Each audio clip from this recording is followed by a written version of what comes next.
guys, welcome to Becca and the Balance. I'm Becca, and today we are going to be making delicious mini no-bake cheesecakes. These are perfect year-round, but they are especially perfect how we are going to make them for this summer with just a tiny touch of lime. If you don't love lime, don't panic. We don't have to add it for yours, but we're also going to top them with our blueberry sauce. Now, if you haven't made the blueberry sauce yet, go ahead and pause this video, head back over, make that blueberry sauce and let it chill so that it's ready for your cheesecakes. But before we get started, make sure that you head over to Instagram and follow me there. I'm there day to day with my family. You can check out our garden and see our new puppy. I'm also on Pinterest, and you can shop everything that you see in this video with the link in my bio. And there's also going to be a recipe free to you linked in my bio. Let's get started. The very first thing that we're going to do is we're going to take 2 packages of graham crackers, and we're going to put those in a Ziploc bag, and we're going to just beat them up until they're little crumbs. If you have a food processor, you can use your food processor for a faster process. But we're going to take 2 packages, which ends up being 20 crackers, put them in the Ziploc bag, and crush those up to make our crust. So if you're using the Ziploc bag method, just get all the air out of there, and then you crush. So if you've never made a no-bake cheesecake before, this is actually surprisingly easy, and it's such a good, impressive dessert. You want to crush these up until they're fine like sand, no big chunks in there. In the past, I've made these with different dipping sauces. So I've put these in a long cookie sheet instead of the little mini cups like we're going to do today. And then I cut them into little bite-sized pieces, and I serve them with some of the homemade hot fudge like we did before, and my caramel. Another recipe for that one. So people could just take a few cheesecakes and then mix them with little sauces, and I served them in portion cups. It was a pretty big hit. Okay, I think I've got those. So next you're going to melt 11 tablespoons of unsalted butter. If you're new to this, my husband didn't know this and I was like, come on, but of course I'm usually the one doing the cooking. It is marked with these little tablespoon measurements for you, so you just cut according to what you want. So each stick of butter is a half of a cup, which is 8 tablespoons. We need 11, so you need 1 of these and then 3 tablespoons of these. So take your 1 stick plus 3 tablespoons, take them out of the wrapper and get those melted. So while my butter is melting, I'm going to show you this fabulous pan for mini cupcakes. I use this for so many things. They're so much more satisfying, especially since I have kids. I find that they don't want a full size of something. They just want little bites. So this is what we're going to make our cheesecakes in today. Just perfect little bite-sized ones. I read somewhere once that all it takes for somebody to be satisfied with something that they've tried is just 3 bites. And these are about 3 bites. So it's perfect if you're making a dessert for a big group of people to have these little minis. You don't have to make, a big pie with a bunch of slices in it that people are going to take really big ones of. These little minis, people are more inclined to just take 1, and it should be enough for them. Now, if they're especially good, they'll come back for more, but that's a different story. So here is our melted butter. Perfect. And we are going to put our graham cracker crumbs back in here and 2 tablespoons of granulated sugar.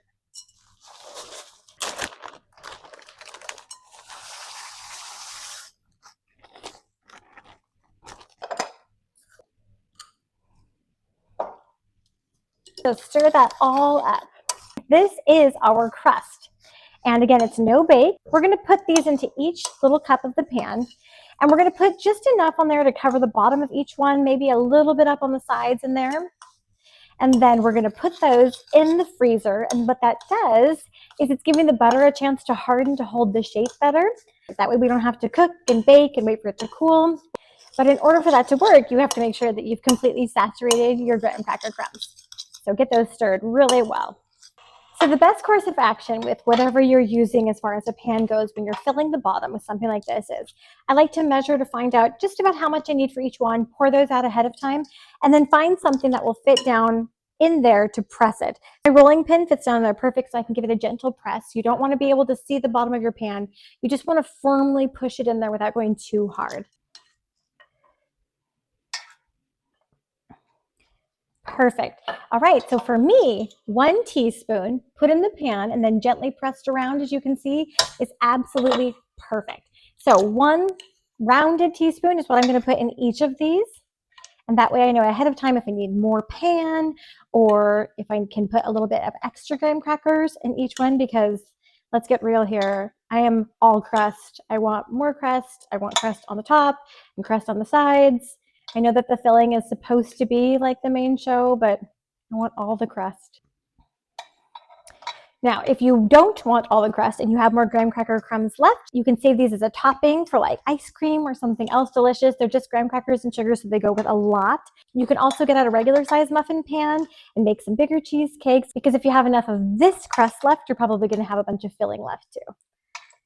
Now for me, this is going to make a ton of them, so I will probably go get another pan because my husband and I will definitely eat the bigger ones. But first we'll get these in here. We'll get these filled as much as we can, and we'll press them all the way down. And then these are gonna go in the freezer for 10 minutes while we're making our filling. So it's gonna give them that chance to really firm up. And then I'm gonna push these in here. So again, we want them down, but you also wanna push up the sides a little bit too, making just kind of like a little nest for them.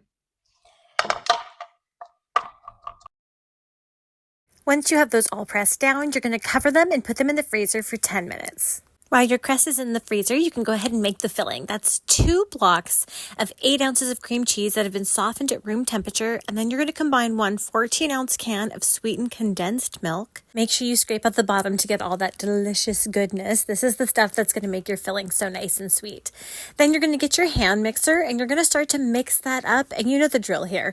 You just want to beat this until it's totally smooth, no chunks. Nobody wants to try chunky cheesecake. So you're just going to beat this, starting off kind of slow and then slowly getting faster and faster, scraping down in between. And you're going to beat it, like I said, until it's completely smooth.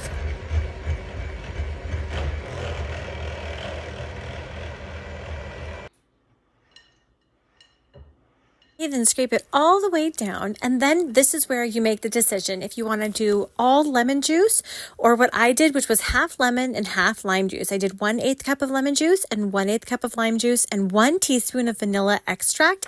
The combination is sweet and a little bit tangy. It is so refreshing and so good. Get your hand mixer back out and then just mix that in till it's all totally together. If you need to do a taste test or two, I totally understand. Just keep on mixing it, scraping it down in between until everything is smooth and totally combined.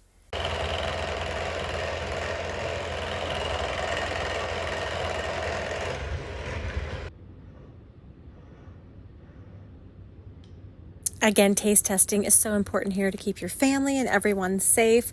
Once you have that done, take your pan back out of the freezer. And I didn't do this here so that you could see it, but I did spray the sides of my mini muffin cups here so that these are easier to remove. Otherwise, it's a mess. I've forgotten to do it before in the past and it's a disaster. So give them one good spray, not too much.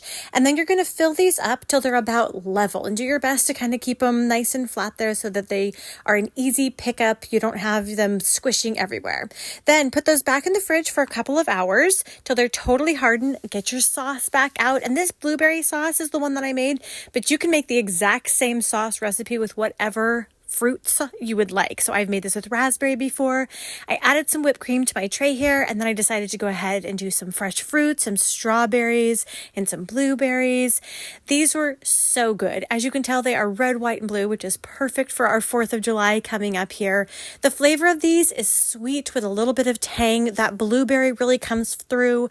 The lime is just enough that it adds a little bit of extra. So good. The recipes are linked in my bio. Have a great 4th of July.